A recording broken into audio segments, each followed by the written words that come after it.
Our next speaker is co-founder and chief strategy officer of Eyesight Design, a digital agency with locations in Boston and Portland, Oregon. He is also the editor of the CMS Myth, a blog on web content management, and his company hosts the now annual Delight Conference in Portland. Please welcome Jeff Cram.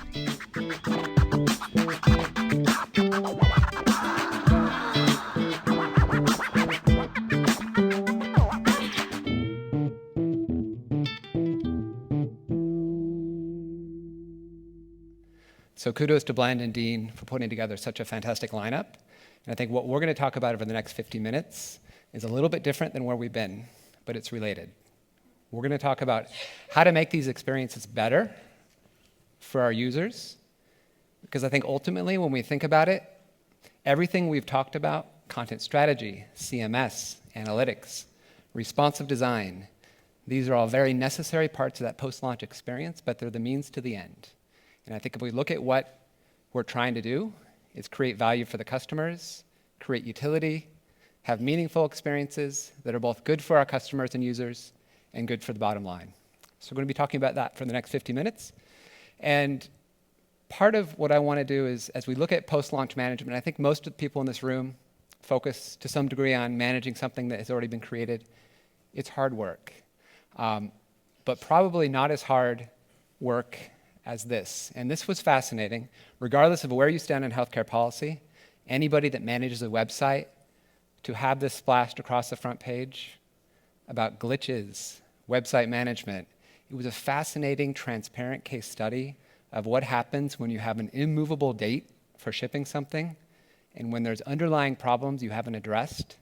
And this was all on the front page of our newspaper, on the nightly telecast for months and months and months. And if you dig deeper, you can go back and look at documents, planning documents, studies that they did, and you can see exactly where this train wreck started to go off the rails. And if you were like me, you can probably look at all those experiences and feel a lot of empathy for what they're going through from a pure website management perspective and relate it to something that you did in your lives or that you're dealing with in your websites, because these are never perfect. And the post-launch process is hard and it takes a lot of work, and it's why we're all here today. I like too that it mentioned day two, because at our agency, we think a lot about day two. We're a 75-person agency, Portland, Oregon, and Boston. What's interesting about our agency is that we have long-term relationship with clients, and that's not completely unique for an agency. But what that means is we don't get to just build something and walk away. It's not uncommon for one of our clients to be with us for 10, 12 years. And so we have to think about day two and post-launch in a very real way, because we are owning it with our clients and we are helping them succeed.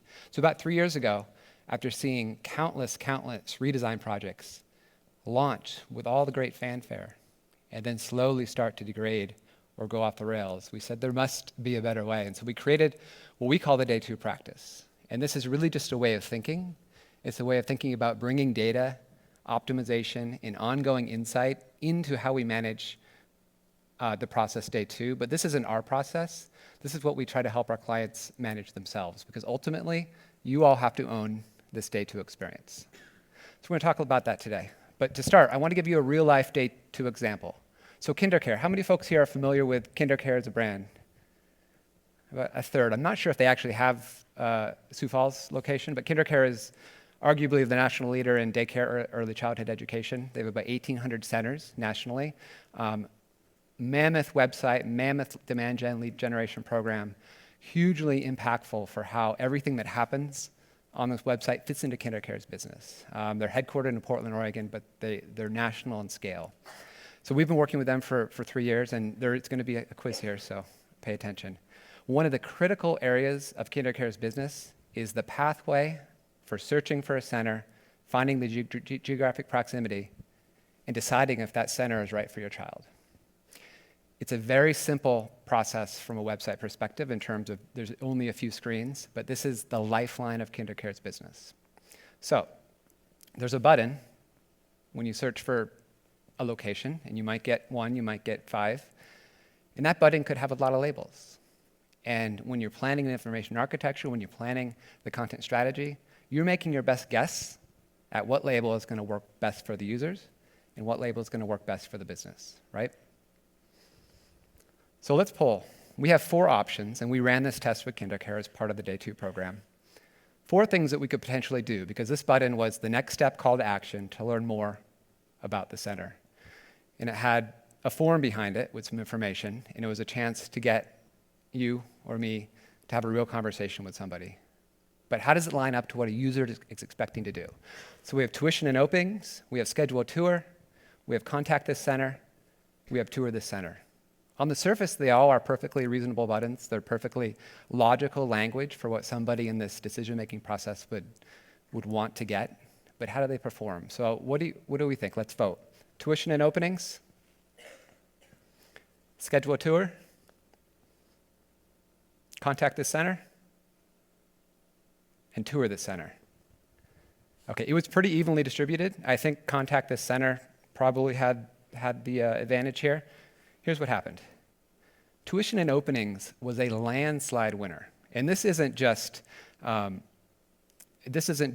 good for the form, this is good for the business. So what happens here is a 282% form conversion increase is an increase in the number of people that actually submit that form, not just click on the button. This resulted in a 57% site-wide lead increase across the entire site. So that's a net number.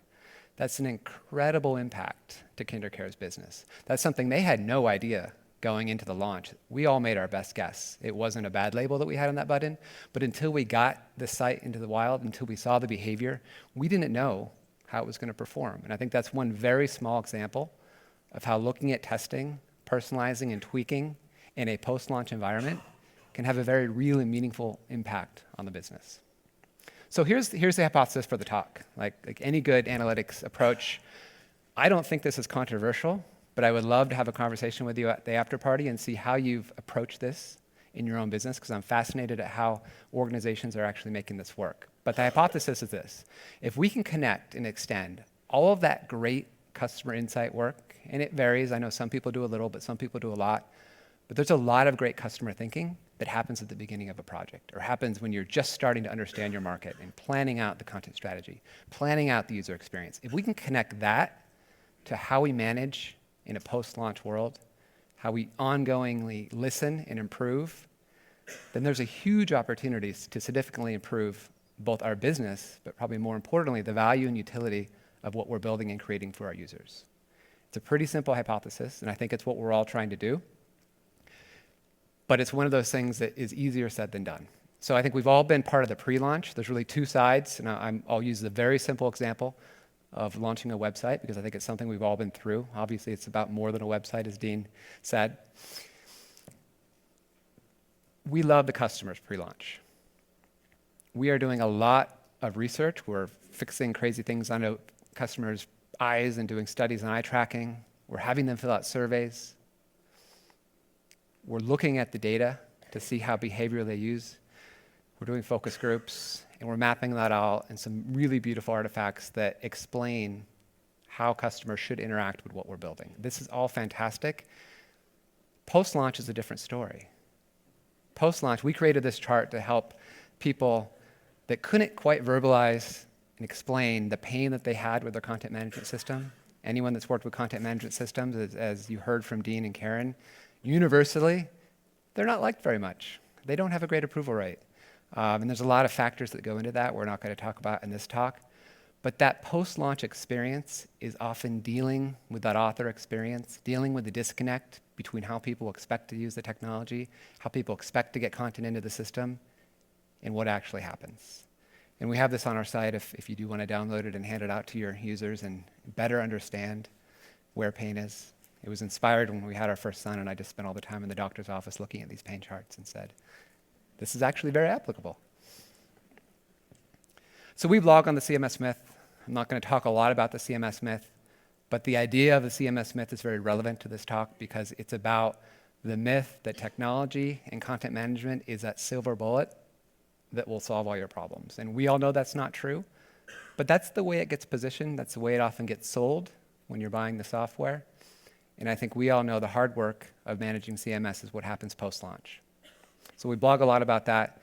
And really what we realized in blogging about this, in addition to we could create a fantastic apparel line that comes off of this, that hopefully supersedes our core business at some point, is that the web is made of people and that we are the CMS and that we make that work. So we'll talk a little bit about what that means. But having been a part of hundreds of launches over the last 15 years, I've seen a few things. One, this technology pain is real, and it has a curve, right? Early on, when you select the CMS, it's low. The promise of what it can do is what you're talking about. As you go through the project and you're building and assembling these multi-channel responsive experiences, thinking about how mobile can work, training your team on the solution, you start to really wrestle with that pain in a more real way. And when it launches, you actually have to work with that and work with the organization. And that's hard.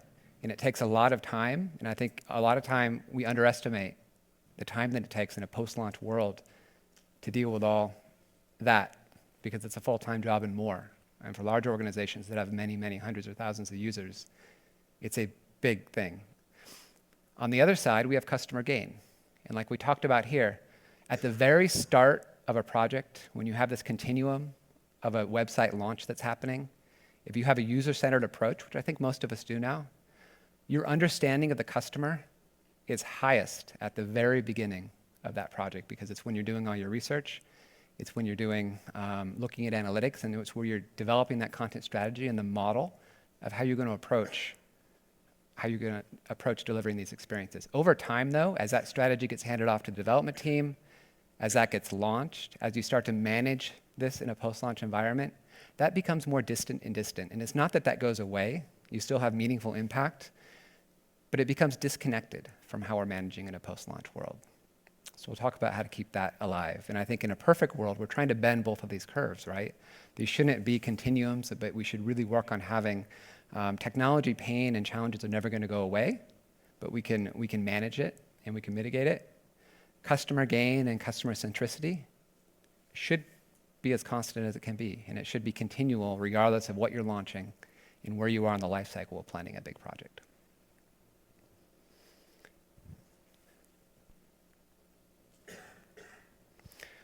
So taking a big step back, our agency's perspective is really simple. We fundamentally believe that the companies that are loved win, and that the relationships that we have with our customers and prospective customers and users are the most durable and sustainable asset that we can develop. And I think if you take that lens into post-launch management, it gets really interesting. And this isn't just our point of view, the data proves it out. There's a really interesting study of taking the customer experience leaders as benchmarked, I think from Forrester's index, comparing it to the laggards, which were also on the index, and looking at their stock prices as it compared to the average of the S&P over a set period of time. And the results were staggering. The leaders that focus on customer experience significantly outperform both the market and, more importantly, the laggards. The Temkin Group's done similar studies, actually quantifying the value in millions and billions of dollars of certain industry sectors and the value of what the experiences bring to the business. So we know this is real. We know that people are starting to write about it. So last year, fantastic article in the LA Times, this idea of coming to grips with what delight is, with what good experience is. And this article is fantastic. You should look at it. It wrestled with the fact that, yes, this is kind of squishy. It's really hard to pin down, but we're talking a lot about it. But, has it jumped the shark? Is this really just a buzzword that people are using to layer on to what we've always known is true? And where they ended up, that despite that eye roll and that initial reaction you get when you talk about delight and good experiences, this is having a very meaningful impact on the way that we approach product development, on the way that business strategies are put together, and the way that we approach managing our websites. And we have a vested interest in delight. We run a conference on it, similar to this conference. It's focused entirely on getting people together that care about creating experiences people love. And what I love about it, in addition to hoping you all come out to lovely Portland this October, is that much like Now What, part of the benefit of throwing an event like this is you get people in the room that care about it, and that's the first step. So whether it's managing something post-launch, or whether it's caring about the experience, actually having that intent and perspective that this is something that matters is 80% of getting there, because a lot of folks just don't think about it that way.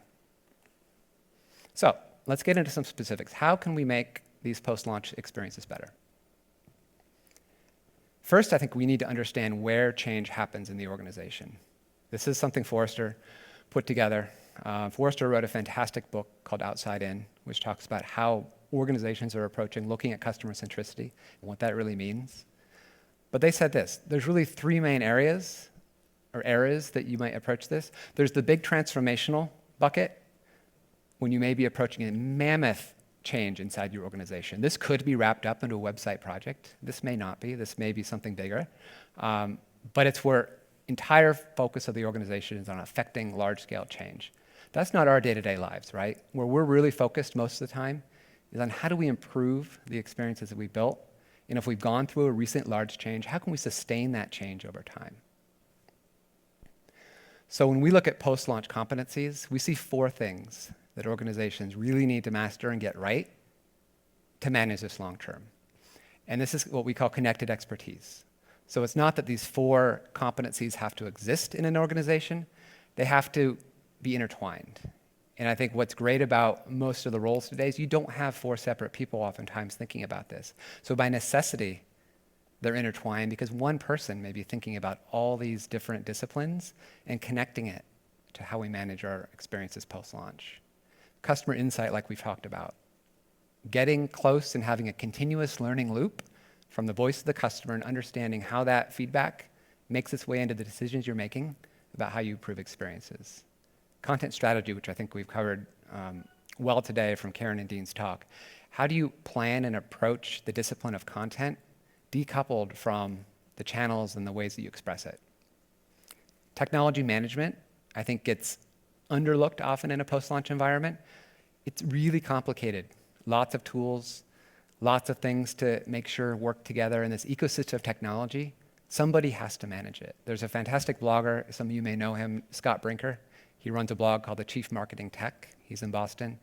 Some of the crispest, most interesting thinking on how all this marketing technology fits together. And I think later today we're going to hear from Jared in Real Story Group in terms of what that means in more detail. And then analytics and testing. And this is where I think we have the greatest opportunity of putting together these experiences and testing things like we saw KinderCare do that can drive real and meaningful impact for the business and the users over time. So those are four things we look for. And it's not four things we look for in our agency, in our work. We have these disciplines, but it's really what we try to help end organizations bring in-house and make sure that they have these competencies, because they're really not things you can outsource over a long period of time and be successful. So let's look at Jeff Sauer, if any of you were in the analytics workshop yesterday, did a deep dive on content or analytics, Google Analytics, and how to get more out of it for your business. And he's going to be up here in a little bit talking about some more practical tips on how we approach this. What's interesting as site operators is this is our window into the world. And it's a fantastic window, but it's limited. We look at the dashboards, we look at the data, we look at the campaigns, we look at how content's performing. We can see this real time, 24 hours, 365 days a week. Avinash, who's a prominent blogger, I think summed up one of the challenges of this really eloquently. All data in aggregate is crap. And if anyone follows Avinash, he's fantastically direct and blunt in his assessment of things. And he's probably one of the best explainers of how analytics fits into our business. And he works for Google now, but he was evangelizing this well before he worked for Google on the analytics platform. And what he's saying here is that that window into the world, if we're looking at Google Analytics, is largely aggregate data. And it's the sum of all the experiences and all the segments and all the personas that somebody's having with the website.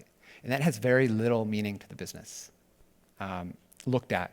Because the reality is if your site converts at 5%, some users are having 1% success rate, some are having 20% success rate. And unless you're looking at it from a user-centered point of view, you don't know that.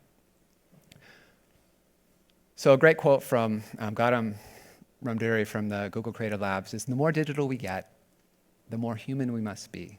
And I think as we approach user-centered design in a post-launch world, it really starts with the people. I think most of us are familiar with this idea of personas. Personas are that fantastic activity you go through in the very beginning of the project and then put on the shelf and they collect dust for the next 3 years. They guide initial design activities, but very little often do they actually inform things on a longer term. But personas define the expected behaviors, motivations, and goals of how people are going to use what we're building. And they're an incredibly important tool in understanding how to improve this over time. What we've started to do too is to make these personas live over a longer period of time, is to actually start to add data. And so looking at making these more living documents that start to bring in search data, competitive data, web analytics data from what we know, life cycle data, where are these types of personas in their journey, and making these more rich, because we get incredible insight from watching how people use this over time. The next thing we do is we help document that journey. And I think as we've talked about decoupling content from presentation, we also have to decouple the user's journey from presentation. And in doing that and just mapping out what those touch points are that someone goes through when they interact with your brand or your website, some of them are digital and some aren't, but increasingly a lot of them are digital. Actually going through that process with your organization is incredibly useful to start to gain a bigger picture of how all this content fits into this journey. And it's audience first. And then there's a pretty mechanical process of when you have all that insight, going through the process of prioritizing user needs and figuring out what really makes sense to the users. And then you can take that into your business, and you can say, of the experiences that we think we want to create, which ones have business value to us? Which ones have the most customer benefit? What ones have the most user benefit beyond just our core customers? And you can start to get a priority on how you approach improving. And this isn't something you just do in preparation for a big website redesign. This is something you can do on an ongoing basis, on a very small scale, to improve very small interactions across your website, mobile, or other experiences. There's also just the reality of some things are great ideas but can't be done. So assessing where that idea fits in terms of the level of technical complexity, the clarity that you have around it in terms of its priority in the organization, and frankly, the risk of putting something in place, whether that's risk for changing something that a user expects being different, or whether that's risk internally, political risk, or just risk of it not happening. What comes out of this, and this was a real artifact from our KinderCare work, is you start to get a really rich task-based model of how your users interact with your business over time. And in KinderCare's case, they have a few primary personas that guide almost everything they do in their business. And the entire organization increasingly understands who those personas are. And with all this research and that data that they were able to append to it, we know with a lot more clarity at each of these stages, in their words, what are they looking for? What do they care about? And we can intentionally design these experiences to benefit them. So that button test, while it was somewhat random that we had 4 things that we were selecting, we didn't know which one would perform, it was informed by all this work. And every small test and interaction and personalization approach we do is informed by this customer insight and thinking. Another really cool artifact, and I don't know does anybody have a journey map for their business they put together? I can see a few, but it's not common. I think increasingly you see a lot of this. Journey maps are very common in service design. Service design has roots in Europe, talking about service design, but it's something that a lot of businesses focus on. Hospitality, folks that have online interactions, thinking about how does that experience need to work? This works for website design too. And when we talk about multi-channel or omni-channel experiences, understanding how this journey overlays all these digital touchpoints is really important.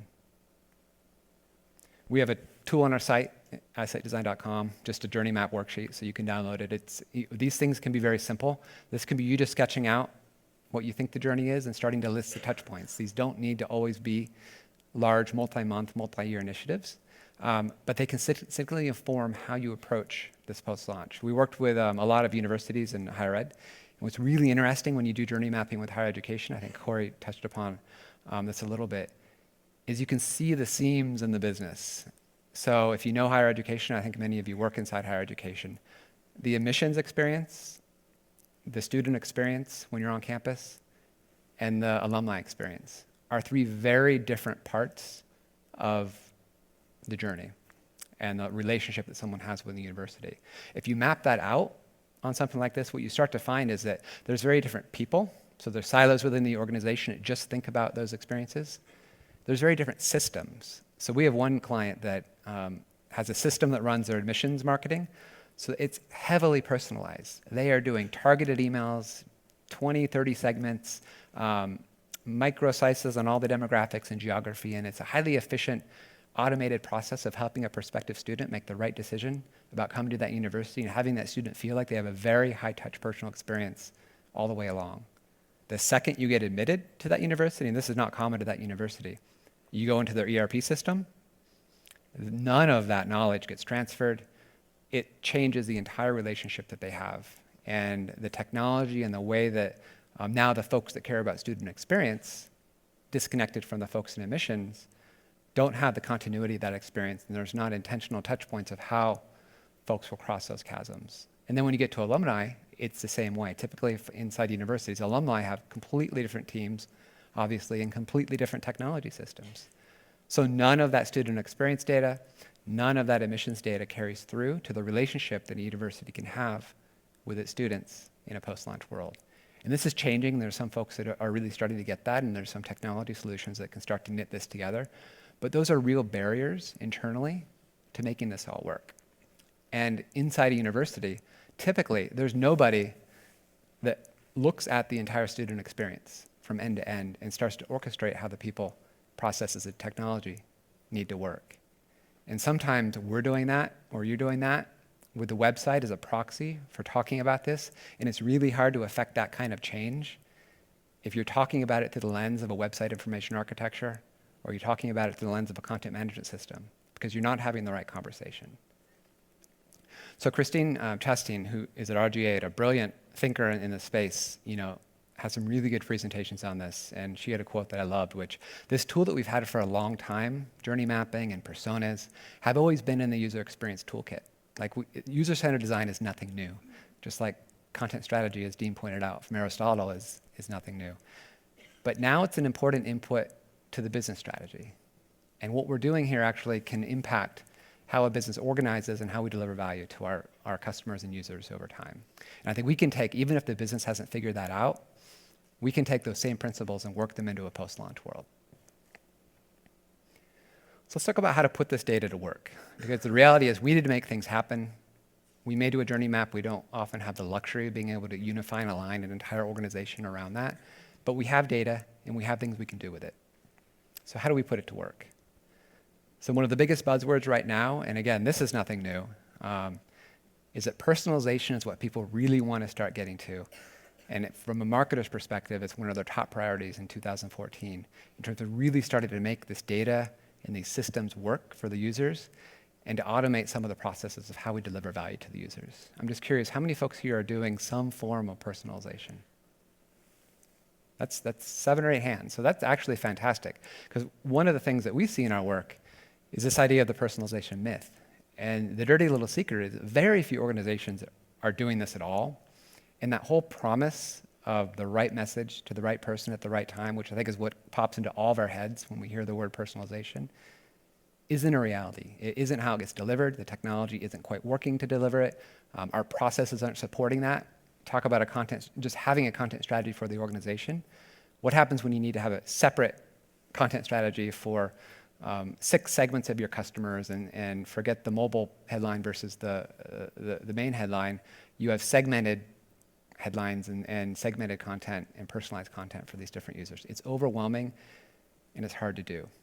So it's not being put in place. And all these technology vendors that have started to organize around this, you'll hear in a little bit from Jared and the Real Story Group. This is a complicated mess. It's a complicated ecosystem. We're not going to get into that here. But there's literally thousands of vendors and point solutions and suites that help you deliver this. What we will talk about here is those gaps. And I think what's important for us in thinking about this customer experience is the audience drives how we look at uniting and fixing some of these seams that we have with the technology and minding that gap. The reality is that most of us have very few systems that we probably run our business on. So why that shock and awe graphic that you'll see of thousands of different vendors, the reality is we have a web content management system. Likely you have Google Analytics or some kind of analytics platform. There's a search function. You're emailing your customers. It probably goes into a customer relationship database. If you're in the B2B space or are doing more targeted emails, you might have a marketing automation solution. And that you might actually start to bring in more testing and targeting and A/B testing. So there's probably 5 or 6 different systems that as site owners and marketers, we actually care about. And the web content management system oftentimes is the one in the center that's orchestrating all these experiences. If you have the luxury of being Amazon, they don't care about personas, apparently. This was a fascinating article a few years back in Forbes, where Jeff Bezos' his philosophy is because their technology is so automated and because they have the long tail of products that can sell to any type of user, what they focused in on is actually using technology and big data and everything they know about their customer to not do these personas and to actually just to automate the process of targeting and recommending things you like. And I think we've all gotten those recommendations in our streams that have been on or off, and it's an imperfect, but Amazon's done very well about using technology. We're not Amazon. None of us have that luxury. None of us have the breadth and depth of having so many different types of customers we can target to. So how do we approach that? And I think it's really simple. It starts with the hypothesis. And this doesn't mean you have to go out and get a new piece of technology. And I'd like for you just to all think about one scenario in your business. If we can deliver this specific piece of content or utility to this very specific segment at this touch point or point in their journey with our company, we can improve the experience. And measurably, we know we can improve it by measuring a very specific metric. And if you go through that exercise and just find 1 or 2 scenarios that you think you can have an impact in, I think what you'll find is that over time, you can put some of these personalization and testing and targeting approaches in place, and they will accumulate over time and provide more and more value to the business. And you will see an organization that starts to develop a culture of continuous learning, optimization. But it's scenario-based, and it has to start small. I've seen very few organizations bite off testing or personalization on a large scale and have it work. We joke in the agency that this is the phase 2 that never comes, right? Because you buy a piece of software, you have all the best intentions of using its out-of-the-box marketing system and all of its testing. And by the time you get through that project, you're over budget, you go on to your day jobs, which wasn't launching this website or managing the website, and you never get to actually implementing some of these processes and tools. So it doesn't need to be that complex. I think another area people struggle with is what are the applications for personalization? And we had this conversation over dinner last night with the speakers. A lot of folks just don't know where to start. And so we see 6 or 7 use cases that are very common. Some of these are enabled by very specific technologies that make them possible. Some of them are processes and just a way of thinking about how we approach this. One is geotargeting location. Technology is such that, and there's point solutions, and a lot of CMSs do this now, that we can know with a high degree of certainty where someone's actually coming from. So when we talk about in university marketing to students and prospective students, whether or not you're an international student or someone in state makes a huge difference on the type of content you present and the types of content they need to make that decision. We know with pretty good certainty, based upon the IP, where they're coming from, and we can start to deliver more relevant content for that. Campaigns and landing experiences are oftentimes the very first place people start, and it's a great place to start because you have paid media going out oftentimes that's leading folks to very specific landing pages. Sometimes it just goes to your homepage. These are very measurable. You're spending money, so a lot of people in the organization care about this, and if you can customize that landing experience to be more targeted to that segment, and you can start to slice those segments up in more detail and use your technology to deliver more, you can have a very meaningful impact on your business. Recommended content. So e-commerce, this is a big focus, but folks, content sites as well, and there's point solutions that you can just plug in and will help recommend content to users. If you like this, you may like this. It may use collaborative filtering. It may look at what other folks with similar patterns are doing, or it may just be a rules-based engine that you say, this content has these tags, and we want to display more of this content to more of these types of people, and you can set it up in your CMS. The life cycle, this is really important for B2B. So if there's B2B companies in the crowd here, you probably are very familiar with the buyer journey. So that whole customer experience journey map we talked about. B2B companies are getting very sophisticated on understanding how their users go through the journey of deciding and making decisions on a product. And you can target content at each step of that journey, and you can use technology to help personalize the experience to make sure if you're in the consideration phase for something, you're getting very different content than if you're in the awareness phase. The account and industry, This is both creepy and completely fascinating. So the same way that GeoIP worked, you can actually know with a high degree of certainty if someone's coming in from a major organization, which organization it is and which industry it's in. And you can use that information to customize the experiences. And there's platforms that will do this for you. They tend to be very expensive and they tend to work in B2B, but they have a lot of value to folks that make very complex sales and very enterprise sales to complex decision makers over time. And then lastly, just something simple like calls to action. You saw in the KinderCare study, you don't need to have a big personalization use case for one-to-one personalization to go, we want to change the label on this navigation item or change a label on this button to have a more meaningful impact on how someone experiences the site. So these are just some ideas to get you thinking. There's many more, but I think part of that paralysis that we all have when we start to think about how we deliver more targeted, relevant experiences is we don't have the context or the territory of what's possible. So they're good starting points. So let's talk about some examples. So one of our clients, SolarWorld in the US, they are one of the largest manufacturers of solar panels. They have very distinct audiences. So whether you're someone in your home that's just putting up solar panels for your own personal use, to whether you're an installer, or whether you're a business looking for the business. These are very different paths. They did something really simple. Instead of distracting folks to the landing page on some of their paid media, when they don't know with a high degree of certainty which type of user this is, they did a segmented landing page. So you just pick your path, and this is a landing page that's paid media coming in, and you self-select which one you are. It takes a few seconds. This does a few things.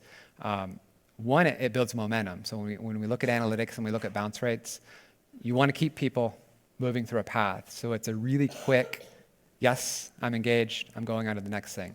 Second thing is you can target that next pathway, that next piece of content much more precisely than you could if you just directed them to your homepage and carved up that homepage real estate 10 different ways. Getting a landing page up like this is really simple. The other thing they did is they used a CMS that had some geo-targeting built in, and a lot of CMSs now do. And so instead of just saying, tell me where you live, they would pre-fill the zip code of the area that they lived in and get you started on finding an installer that's close to you. And KinderCare does the same thing. If you're going into KinderCare from, say, Boston, it'll pre-sort on the search bar saying there are 26 centers in the Boston metro area, and you would start your search there rather than typing in Boston. Not always precise, and you can get people out of market, but what we saw with SolarWorld's case, this had a 200% lift impact in how they got leads and how they converted folks. And it was good for the business, and frankly, it was good for the users because they avoided the churn of having to sort some of this out for themselves.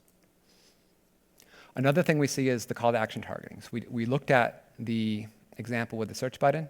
The same way on the KinderCare homepage, and this is the old homepage, you have search for a center, which is a pretty standard call out that you would have on a homepage. It's a key task that people do.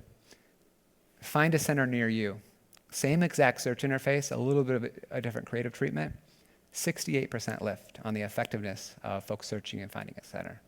Huge impact, about a 5-minute change to the site.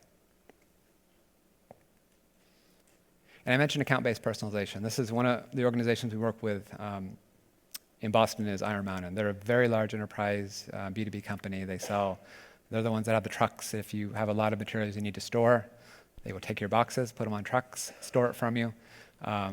Really big business. They sell to enterprise companies that need to put this together. They do account-based targeting. They use demand-based, which is one of the leaders in this. So they know if someone comes to the Iron Mountain site, if they're from healthcare, if they're from a legal company, if they're from a current customer, a named customer, or they're a target account that they're pursuing from a sales perspective, they know that and can start to customize the experience for them. They can start to show them case studies from healthcare or finance or legal. They just wrote a case study on this on demand-based site of the work they did with demand-based to get this done. And it's fascinating, and it's from a technology perspective, this is easier and easier. But it gets down to that technology management issues. You might need to have 5 or 6 different systems that are working together to do this. The other thing, which I'm excited to see Jeff's talking a little bit, the third Jeff, or maybe he's the first Jeff, Sauer's talk on analytics. Google Analytics silently has been building a really interesting and capable tool set over the last few years. So I think everybody initially used Google Analytics because it was free and because that's what works. But if you look at where the product roadmap's going, and specifically what they added last year, so around July last year, they announced new segmentation and profiling. Google Analytics is getting really good about getting out of that aggregate data mindset and getting you closer to how a user interacts. And so they've shifted the language even in the tool, if you look at it. It went from unique visitors to users. It went from visits to sessions, which is a nod to the fact that these are multi-channel, mobile, web. And from an implementation standpoint, you can develop a tagging strategy that starts to stitch together these sessions into a unified view of your customer, so you can see the impact of mobile versus desktop and the impact of your content across these different experiences. And from an administrator perspective, when you go into the reports, you can actually look at specific slices and segments and how they perform and how that compares. It's an incredibly powerful tool, and I don't think a lot of people realize that you don't need to take that aggregate dashboard view. You can actually go in and look at a very specific segment and say, how is this segment performing for this content, for this touch point against these metrics, and get to that in a few clicks now with Google Analytics. And this simply was not possible a year or two ago. And the way that the product evolved over the last year, this is what the very expensive enterprise analytics packages were doing years back. And now it's free and everybody can use it. So getting back to KinderCare, I think what's really interesting about the KinderCare approach that they took and that we took them with them, this wasn't one test. And all the tests certainly didn't work. When a test doesn't work, by the way, here's what you tell your boss. The learning is more important than the lift. You can take that insight back. And so what happens with KinderCare, though, is over time, what we did over a year period with them, we ran 52 separate tests. And these were segmented and very specific, but the net result of that was their site-wide conversion rate went from around 3.4% to 4.4%. That sounds like a really small increase. For their business in the scale of what they were doing, that was tens of millions of dollars of lift, incremental lift, in a year where they did not increase ad spend. In fact, ad spend went down, where they were simply capturing more value and providing more value to the users. They could take that back to their board, back to their executives, and get more investment in improving these experiences. And I think that's the opportunity we all have, is that this technology is there, the processes are there. It's really just about having the right frame of mind to approach post-launch management from an audience and user-centered point of view, and have that in your culture of how you're running the process. So I mentioned Delight, and I'm going to close on it. If you think this is something that you like, we'd love to have you out in Portland, Oregon. Even if you can't make it out to Portland, Oregon, Delight.us is the site, and we do a lot of blogging and thought leadership on just how brands are approaching this. What I love about the conference is we try to get folks that are living this and care about it. So I think much like this conference approaches, is the peer interactions you have and the conversations you have in the hallways are every bit as important as the speakers, but we already have some awesome speakers lined up. I don't know if anyone saw the Die November meme that went around. This guy, Refe Tuma, actually awesome for his kids. He staged these little dinosaurs every night, and they woke up and was also a really good photographer and super creative. And he's a user experience person in his own right, and is going to talk about how that creativity led to more kind of his community building and everything that came off. But some really good folks from both big brands and startups and small brands. So we'd love to have you out there, and we'd love to have you just read the blog. Thank you very